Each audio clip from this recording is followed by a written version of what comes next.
ما أجمل هذا الخلق، ما أجمل هذه الجبال، هذه الأنهار، هذه الثمار، هذه الأشجار، ما أجملها، ما أجمل هذه الحيوانات وهذه الطائرات، هذه الطيور التي خلقها الله جل وعلا. أتعرف أن كل طير من هذه الطيور يسبح الله عز وجل؟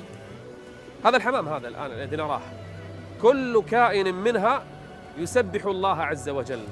حتى إذا مشيت وشفتها الطير في السماء، أولم يروا إلى الطير فوقهم صافات ويقبضن ما يمسكهن إلا الرحمن إنه بكل شيء بصير. من الذي يمسك الطير هذا إذا طار في السماء؟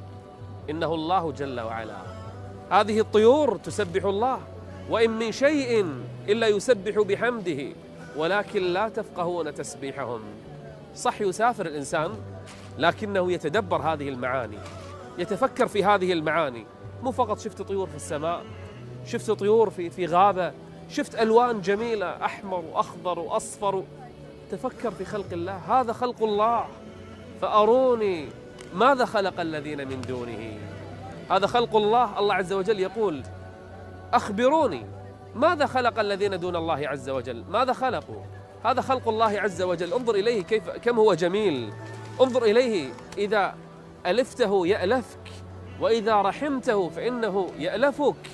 ولهذا كان النبي صلى الله عليه وسلم يوم من الأيام شاف بعض الصحابة صغارهم ماذا فعلوا؟ أخذوا فرخا لطير، وكانت الحمامة ترفرف تبحث عن فرخها. فذهب النبي صلى الله عليه وسلم إلى الصحابة يسأل: من فجع هذه بأولادها؟ قال: نحن يا رسول الله. قال: أرجعوا إليها ولدها.